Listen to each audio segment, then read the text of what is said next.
Invierte con Prestamipe, la fintech líder en el Perú. Invierte en préstamos con garantía hipotecaria e invierte en facturas por cobrar. Empieza hoy en www.prestamipe.com/invertir. Con Roma, si no me equivoco, y me avisa la producción, ¿está ya? El padre Juan Beaton, vocero del Arzobispado de Lima, está enlazado con nosotros. Muy buenos días, padre Beaton, un placer poder escucharlo. Muy buenos días, Mávila, muy buenos días, Fernando. Un gusto estar con ustedes en esta mañana y yo también a las palabras que acaba de decir Fernando me uno, me ha sentido pésame a toda la familia periodística y cada día nos despertamos no para saber que si alguien ha sido asesinado o no, sino cuántas personas han sido asesinadas, ¿no? Creo que esto Sí. es muy preocupante en el país. Por supuesto. Ahora cuéntenos, por favor, usted que está viviendo de cerca el proceso de la elección del nuevo Papa. Ya son 3 votaciones, si no me equivoco, no hemos tenido el humo blanco. ¿Qué le dice el pálpito? ¿Podríamos conocer hoy, usted qué cree, que de acuerdo por lo menos a lo que dice la historia reciente de los cónclaves? Bueno, aquí hay mucha expectativa en Roma. Y muy probablemente sí, ya era de esperar que teníamos 3 votaciones, 2 fumatas negras, Ajá. y muchos de la gente, la verdad la expectativa que está generando, comparado en la última elección de Francisco, es mayor, es mucho mayor. Creo que aquí podemos ver también de alguna manera la huella, la herencia del Papa Francisco, cuando un cónclave así diverso y que atrae, por lo menos hay 5.000 periodistas acreditados, ¿no? Entonces, y las opiniones, las sugerencias, los medios de comunicación italianos, todos apuntan a que muy probablemente esta tarde podamos tener fumata bianca, ¿no? Aquí en Roma La tarde para el mundo para entero. Roma, lo que, digamos, equivaldría a las 10:30 de la mañana aquí en Lima, para estar muy atentos. Exactamente, bueno, de la primera fumata. Ahora en la tarde romana corresponden 2 votaciones. Si ocurre como ocurrió con el Santo Padre Benedicto XVI, ¿no? Que fue la primera votación de la tarde romana, podríamos tener fumata blanca hacia las 5:30, 6 de Roma, es decir, hacia las 11 de la mañana, Perú, ¿no? Si no hay una elección del Papa, si las 2/3 partes, los cardenales, no se ponen aún de acuerdo, habrá una segunda votación y al final de la tarde, es decir, hacia las 12, 1 de la tarde, hora Perú, habrá la fumata, que si no es blanca, será fumata negra, que no llegan a un acuerdo, ¿no? Siempre es así, al final de 2 votaciones, si no hay acuerdo, si no hayan elegido el Papa, tenemos fumata negra. Sí, padre Beaton, usted es un sacerdote que ha trabajado largo tiempo en el Perú y que tiene una experiencia pastoral, en particular con jóvenes. Usted es un teólogo, es un intelectual, pero es también un pastor.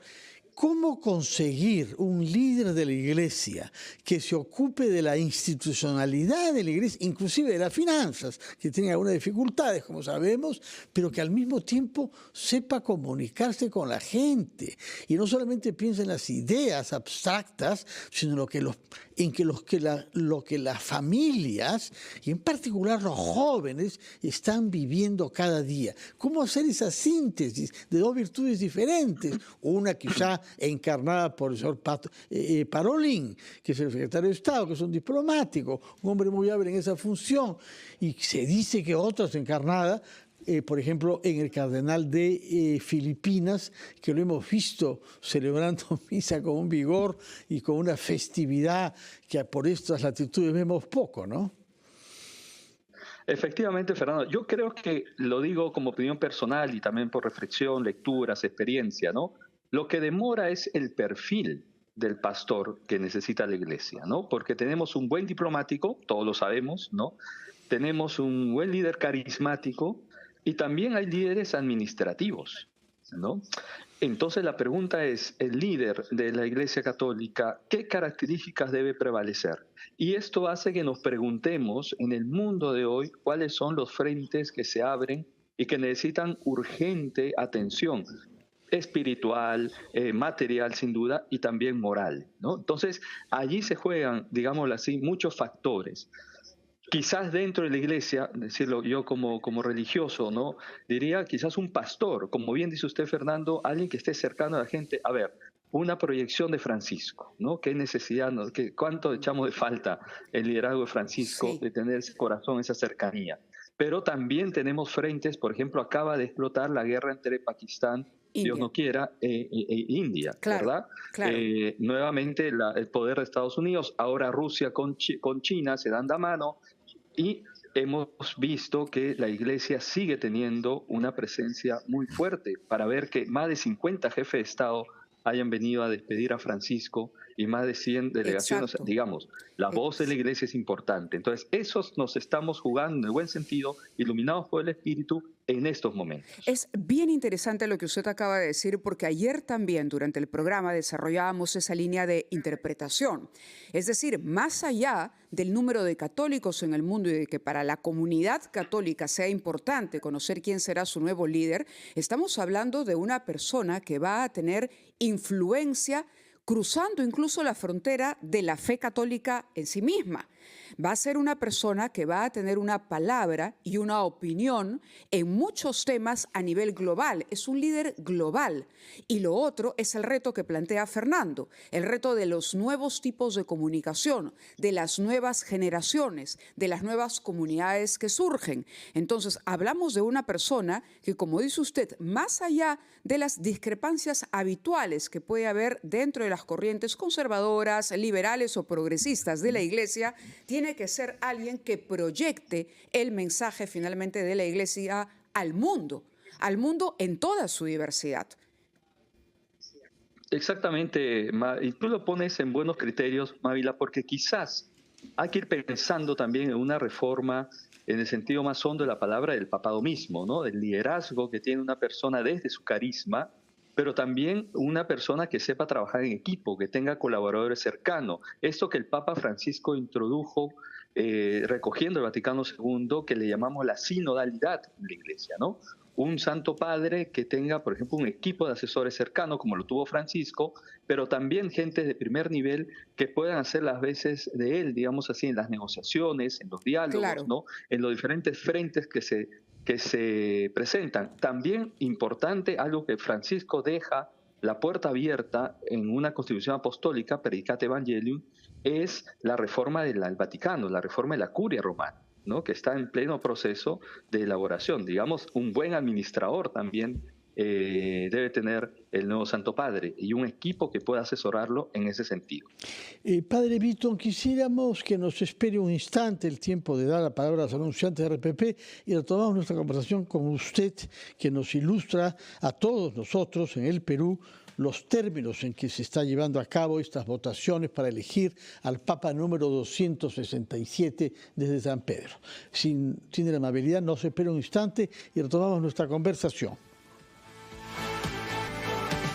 Estamos conversando con el Padre Bitton, que es un sacerdote jesuita y es un teólogo, y nos está ilustrando sobre lo que está en juego en la elección del Papa, en la esperanza de que el día de hoy tengamos finalmente humo blanco. Hay 133 cardenales electores que tienen menos de 80 años, de 77 países del mundo, de los cuales más de 20 representan a países que no han tenido un cardenal nunca. Nosotros tenemos cardenales desde los años 40, Monseñor Guevara, y hemos tenido, creo, entre tanto, 6 o 7 ya.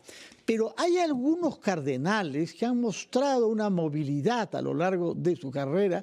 Es el caso, naturalmente, del camarlengo, que nació irlandés, se volvió norteamericano, trabajó en México y finalmente fue obispo en los Estados Unidos y ahora es un funcionario de la Curia Romana hablando la lengua italiana.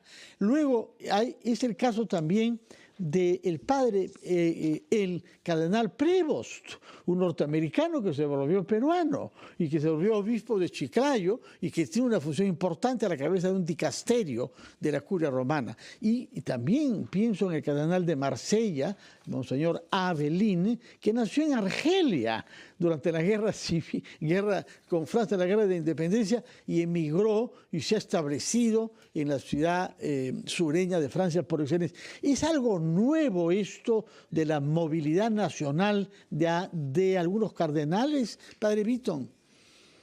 Lo dice correctamente Fernando porque, digámoslo así, este es el cónclave que soñaba Francisco, de alguna manera, ¿no? No es casualidad que ha dado nombres de 3 cardenales de primer nivel escogidos, creados por el Papa Francisco, cardenales, y 2 de ellos trabajando aquí en la Curia Romana, ¿no? Entonces, como ellos, también muchos más, ¿qué es lo que veía el Santo Padre, ¿no? Francisco, hombres que hayan tenido recorrido de experiencia, recorrido de haber tocado realidades complejas, que hayan tenido experiencia en las periferias del mundo, y así, por ejemplo, el mismo cardenal Prevost, por decirlo así, ¿no? Un agustino, un religioso, americano de nacimiento, nacionalizado peruano, general de su orden, además, ¿no? Por 6 años, y obispo de una diócesis de un país en vía de desarrollo. El Papa le pidió que lo asesore en la elección de obispos del mundo entero. Entonces, como ves, son perfiles que el mismo Papa Francisco ha ido buscando para que puedan cubrir cargos importantes, sabiendo muy bien el Papa que serán los que van a elegir al siguiente pastor de la Iglesia Universal.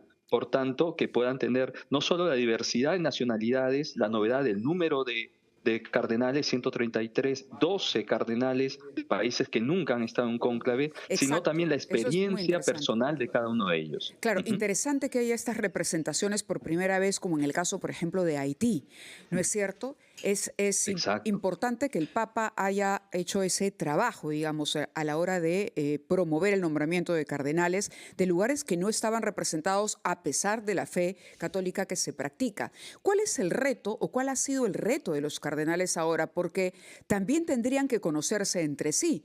Me imagino que conscientes de, caramba, la responsabilidad que tienen, todos se han informado, pero conocerse 133 cardenales entre sí tampoco es un trabajo que se haga en cuestión de horas o rápidamente, ¿no?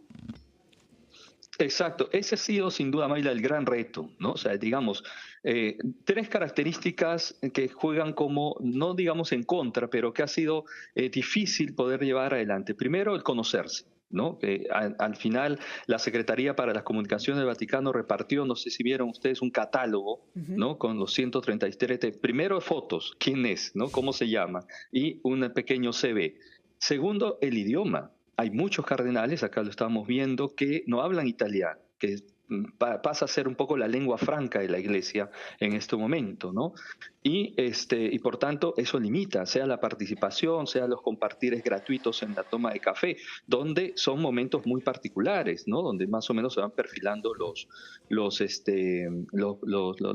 personajes que irán luego a la votación. Y en tercer lugar también el abanico de problemáticas, de dificultades que cada cardenal trae de sus propios países, ¿no? Particularmente el tema de la violencia, el tema de la guerra, ¿verdad? El tema de la pobreza. Tenemos cardenales, por ejemplo, de Myanmar, Papúa Nueva Guinea, o sea, donde el número incluso de católicos es mínimo. Entonces se representa también, terminan siendo líderes en todo el sentido de la palabra. Entonces cada uno de ellos con toda naturalidad traen al cónclave sus problemáticas. Y luego las congregaciones generales, 12 en total, para muchos que comentamos aquí en Roma, han terminado siendo, digamos, poco tiempo, porque ha sido discurso tras discurso, ¿no? Cada cardenal, sobre todo aquellos mayores de 80 años que no iban a entrar al cónclave, pero querían también decir su voz, ¿no? Entonces ellos han ocupado mucho tiempo en las congregaciones y ha habido poco tiempo para un conocimiento face to face, ¿no? Un diálogo fraterno que lo están teniendo en los ratos libres ahora, ¿no? En Santa Marta, si votan en la mañana son 3 horas y 3 horas en la tarde, el resto del día es lógicamente para seguir conversando, ¿no? Muchas gracias, Padre Vitton. Seguiremos contando con usted, deseamos así, a lo largo de este día, para que nos haga un perfil del que se haga elegido también y nos explique usted con qué prioridades se puede contar de acuerdo a cuál sea el Papa que sea elegido, aunque naturalmente hay prioridades comunes que todos comparten, que es combatir el odio y reemplazarlo por el amor, que es la esencia del Evangelio. Claro, muchas gracias, Padre Vitton. A ustedes. Y muy buenas tardes para usted. Esperamos Fumata Bianca hoy día. Ojalá que así sea, ojalá que así sea. Bendecido día para ustedes, buen trabajo. Muchas gracias, Padre Vitton. Buenos días. Y entre tanto, Mavi, la vamos a pasar a